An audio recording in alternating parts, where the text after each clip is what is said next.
Hey y'all!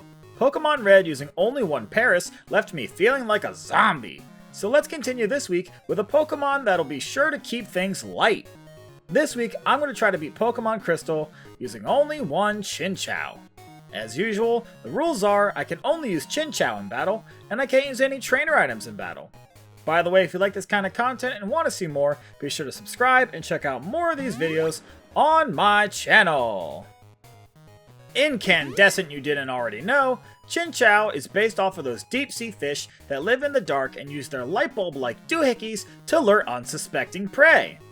Chinchou was also responsible for defeating Misty during the World Cup in Johto by spamming Confuse Ray.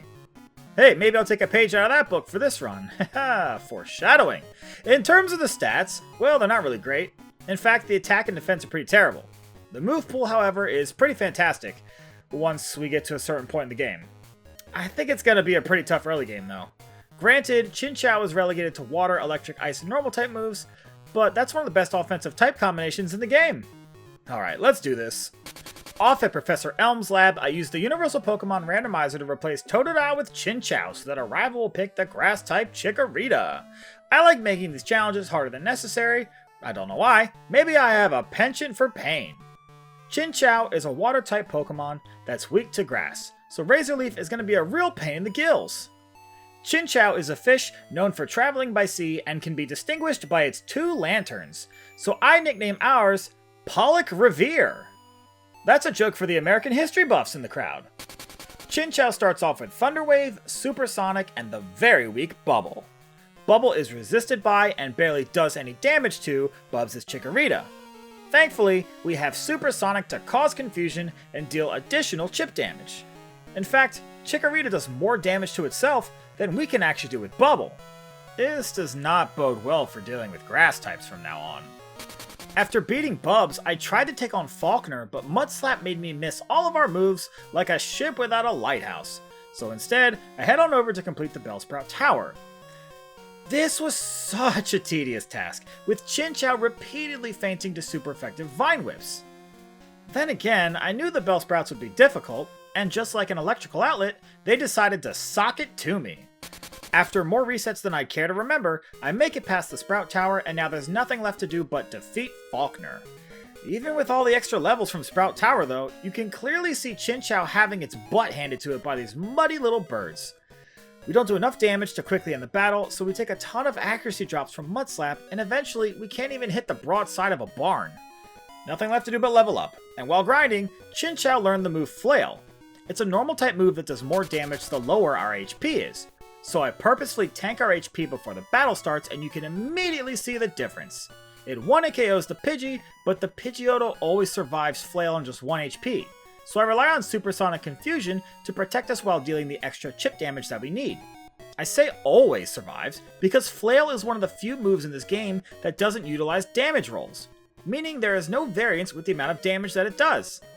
I guess I could just level up once more, but then again, I want to do these challenges at the minimum level required. After all, you can solve a lot of problems by just grinding, but the game is no fun when your light bulb is Glover leveled. After defeating Falkner, I head to Azalea Town to take on Bugsy the Bug-type Gym Leader. Even at level 18, Chinchou is struggling to stay afloat against his Scyther. Fury Cutter increases in damage each turn, and it's not long before Chinchou gets knocked out. It takes a bunch of resets, but through the power of paralysis and confusion, we eventually get the win. It's not exactly an honorable strategy, but it works hook, line, and sinker. After beating Bugsy, I have to take on the rival Bubs once again, and oh boy did this battle suck. Bubs now has a Bayleaf, and that Bayleaf knows Razor Leaf, which often critical hits to almost knock us out. I tried to use this to our advantage with Flail, but even a max power Flail cannot prevail. We also have to use a Poison Cure Berry to avoid being poisoned, which only makes things even harder for Chinchou. I keep retrying this battle without resetting, just to keep the experience from defeating Ghastly, and it's not until level 20 that I'm barely able to win. Bayleaf also has Reflect, which halves the damage we deal with physical attacks, aka Flail. I have to wait for Reflect to fade before flailing, and you can see that it took a ton of paralysis, confusion, and evasion luck just to make it through this stupid Bayleaf. We basically only won because of a 5% Razor Leaf miss, But I don't care. I'm more than happy to take the win and move on with my life. Now that I think about it, Bubs is only going to get worse from here on out. What have I done? Next up is the Goldenrod City Gym in the battle with Whitney's Miltank. Here, we have the same issue with Miltank's rollout that we had with Scyther's Fury Cutter. Unless we derail her strategy, things quickly take a land turn for the worst. Thankfully, it only takes a couple of tries to win, because I've already had my fill a mint of resetting. Good lord, lightbulb jokes are hard. And with that lightbulb joke out of the way, I head to the Burnt Tower in Ekritique City to beat up Bubs, and he's even more annoying than before. It's basically the same issue with Bayleaf, except now he also has a hunter using Curse. I got a much needed power upgrade though by teaching Chinchou the HM for Surf, which we got for beating the Kimono girls next door. Plus, Chinchou finally learned an electric move with Spark. Even with these new moves, the strategy is sadly the same as before. Paralyze and confuse the Bayleaf, and hope for the best. Not exactly a spark of creativity, but it's the best option we have. Next up is the Ekritique City gym leader Morty. By the time I get through the trainers in his gym, Chinchou is level 29. Combined with the held item Mystic Water, which boosts water moves by 10%, Surf is strong enough to wash away most of Morty's team. His Gengar though does put up a fight, several times using Hypnosis to put Chinchou to sleep, then using Dream Eater to damage us and heal back its HP. If only there was something we could do about that. Oh hey, Thunderwave! You know, I almost feel bad about relying on so much confusion and paralysis, but that's exactly how the anime portrayed Chinchou. So, I guess technically it's canon? Well, now that we can finally use Surf outside of battle, I set sail from Olivine City and head to the Cedarwood City Gym to take on the fighting-type gym leader Chuck. We beat him on the first try, but not without him giving us a taste of our own medicine. Primate monkeys around by using a Leer to drop our defense, and then Poliwrath almost knocks us out with a dynamic punch. Oh, our lantern was almost put out, but there's still a glimmer of hope. And considering all the confusion we've been using, I figured we'd knock ourselves out here, but nope, we won. Definitely starting to feel like I'm racking up some bad karma. After the battle with Good Luck Chuck, I fly back to Olivine City to take on Jasmine, the Steel-type gym leader. This battle could have, and rightfully should have, been much worse. Both of her Magnemites missed their Thunder Waves against us, letting us knock them out for free. Then it's just the Steelix, which takes a ton from Surf, and even with Sunny Day having our Water-type damage, Surf is easily able to sink the Steel Snake. Wow, for once we had an easy first try victory for our little light bulb. Glow on with your bad self, Chinchou. After defeating Jasmine, I head to take on Price, the Ice-type gym leader in Mahogany Town. And by the time we get past all the Team Rocket Lake of Rage shenanigans, we're at level 36, and our little Chinchou makes quick work of his Pokemon. Surf takes out the Ground-type Piloswine, and his two Water types are weak to Spark, so we conduct ourselves accordingly. Not much he really could have done to win, although Dugong did land a headbutt, and I guess technically he could have flinched his way to victory, but that only works if you're faster. Heh, price try! In the Team Rocket Radio Tower anime arc, we take on the rival Bubs in the basement underground. At this point, we're at a much higher level than his Pokemon, but even so, this battle is still very frustrating. His Bayleaf is now a Meganium, so it's even bulkier than before and does more damage. Luckily though, we've upgraded our Supersonic to the much better Confuse Ray. It does the exact same thing, but it's 100% accurate. Oh yeah, I guess that's something I didn't mention before. While these battles might have looked easy, take into account the fact that Supersonic is 55% accurate. And just so we're on the same wavelength, that's barely better than Dynamic Punch, which is a move most people wouldn't dare use without the No Guard ability, which doesn't even exist in this game. Now it's time for the final Johto gym leader, Claire, the Dragon-type trainer. This battle was absolutely the worst. Considering we patented the cheese a win with Thunder Wave strategy, Claire should be sued for copyright infringement, because all three of her Dragonairs have Thunder Wave, and even with Chinchou holding a Paralyzed Cure Berry, it is exceedingly difficult to get to her Kingdra without being paralyzed first. And even when I do get to it, I still have to beat the dang Kingdra, which is easier said than done. Things may seem dark, but I'm just gonna headlight back into the battle and keep trying until we win. This battle is what it must feel like to have Karma's metaphorical boot kicked squarely in my literal butt. It takes forever to finally take down the Kingdra, and of course, it was still by nefarious means. Oh man, Karma sure is a motherfucker. Finally, we have all 8 badges and we're able to take on the Elite Four. But first, we have to traverse Victory Road and take on our rival Bubs one last time. I feel like kind of a broken record here, but the battle is just like the last one. We have to rely on our parafusion strategy to even stand a chance against the Meganium. Not much to say here, so instead, I'll take this opportunity to make a terrible dad joke. Alright, here goes. Did you hear the one about the 2 light bulbs who wanted a baby boy but had to resort to adoption? Sadly, it was the only way they could ed a son. Oh, I do this to mask my pain. Here are the stats and moves at the Elite Four. Chinchou is at level 48, and that's pretty low compared to some other runs we've done in Crystal, but then again, we are heavily spamming Confusion and Paralysis, but that's neither here nor there. Up first is the Elite Four Will. Several of his Pokemon are weak to Electric, but this still isn't easy.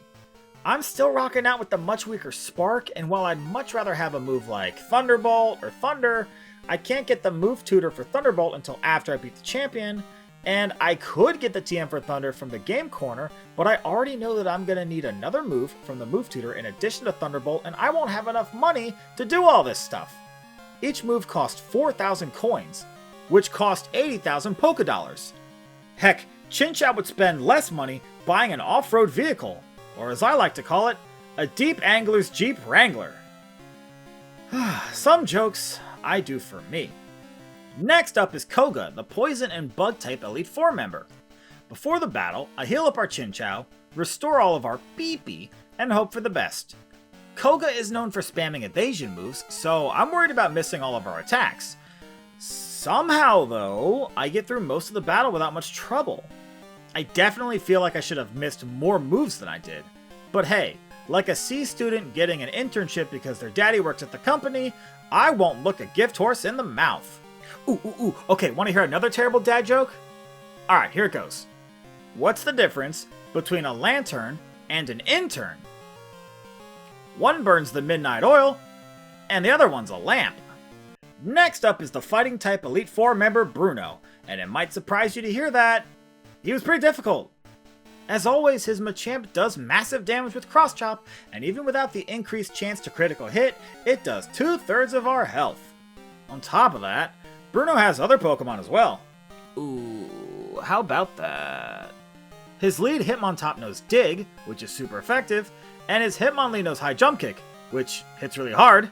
And don't even get me started on the Hitmonchan. Hey, at least the Onix is, you know, an Onix, so bad. But I lose this battle repeatedly and have to reset, and even with tons of good luck, I just barely squeak out a victory.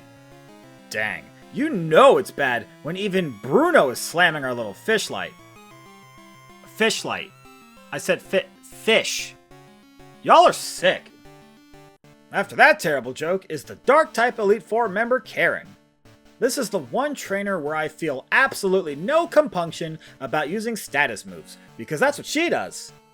That might be mean, but hey, she started it. Not like it really matters after all, because I still lose to Karen kind of a lot. Have you noticed a pattern with Chinchou yet?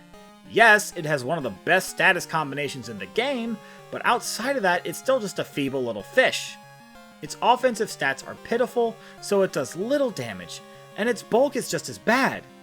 It's especially bad when the Pokemon that keeps knocking us out is the Houndoom. You know, a fire type? Cool. I try over and over again, and it feels like I'm getting nowhere. Just like waves crashing upon a cliff. And let me list the main contributors to my developing insanity. Firstly, Umbreon. Sand Attack and Confuse Ray. Love it. Vileplume. Stun Spore. Marvelous. Gengar. Lick. Loves to paralyze. And Destiny Bond. Oh, well, that just makes us faint. It takes so god dang long to get to the Houndoom without paralysis or accuracy drops and take it out with Surf. And then after that, we just finish off the Murkrow with Spark? Well, that's kind of anticlimactic, but hey, I'm excited to leave this godforsaken chamber with what little dignity I have left. Now it's time for the champion battle with the last member, Lance the Dragon Master. I'm all healed up, with my BP full, and I switch out the Mystic Water for the Magnet, which gives electric moves a 10% boost. Half of Lance's team is weak to electric, and the other half is neutral, so it just makes sense. I head straight into the battle, and for once, Gyarados is an easy knockout since it is double weak to electric. The problems arise once we get to Dragonite. You see, Lance has 3 Dragonites, 2 of which know Thunder Wave, and, well, I'll put it another way. If Chinchou gets paralyzed, the battle is essentially over. And it's just not happening at this level, so nothing left to do but grind. And at 7 levels later, we're still struggling a ton. But at this point, the combination of Spark and Confusion damage is a 2-hit KO on the lower level Dragonites.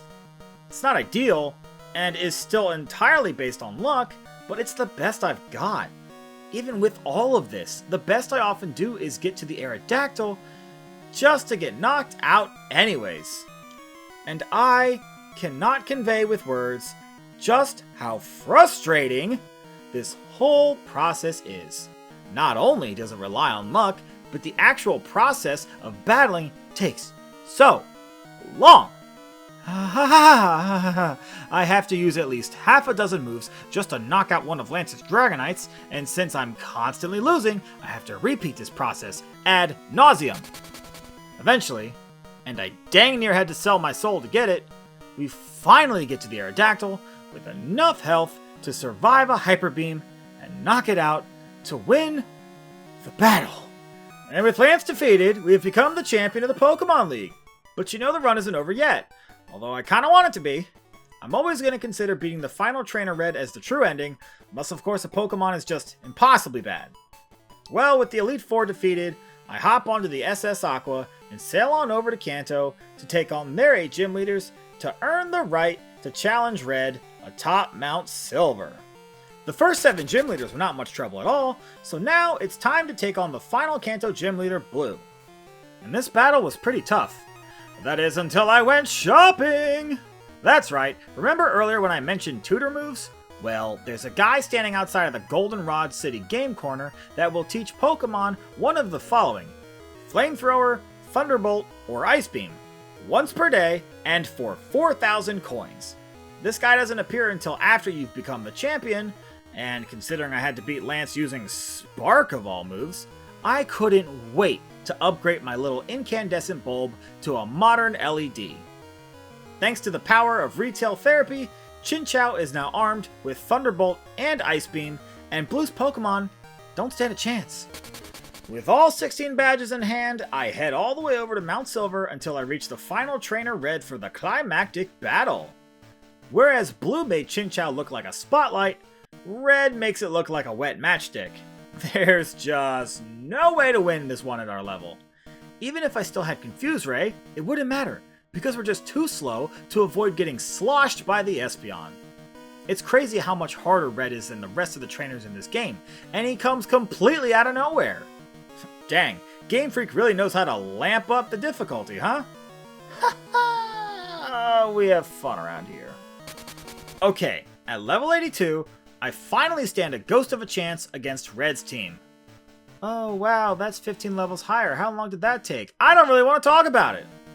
Now that I can finally get to the rest of Red's Pokemon, it turns out that the true obstacle is Snorlax. Espeon usually takes out half of our health with Psychic, and I can easily take out Venusaur with Ice Beam. But then the Snorlax quickly finishes off Chinchou with a few body slams, so it's back to using degenerate strategies. I teach Chinchou Swagger, which confuses the opponent while raising their attack by 2 stages. It's a great move since confusion chip damage is calculated based upon the difference between the target's attack and defense. Against a special attacker like Venusaur, it's a great way to stall for leftovers recovery while dealing significant chip damage. I mean, it's kind of risky to use against a physical attacker, you know, like Snorlax, because, well, then you'd just be making their body slams do even more damage. I mean, only a madman would repeatedly swagger a Snorlax, because that's just asking to get knocked out. Well, guess what, everyone? This run, it broke me! It broke me! And after losing to Snorlax for hours anyways, I decide I'm the Huckleberry, because that's exactly what I did. I swaggered that gelatinous abomination until it punched itself in its stupid face. Yeah, I lost a crap ton of times because, I don't know, a swaggered body slam won KO's Chinchou, but after all, I'm not complaining. I sat here for hours trying to beat this stupid game with a stupid fish and its stupid little light bright face, and I'm over it. God! Chinchou was supposed to be easy. Why was this one so unexpectedly difficult?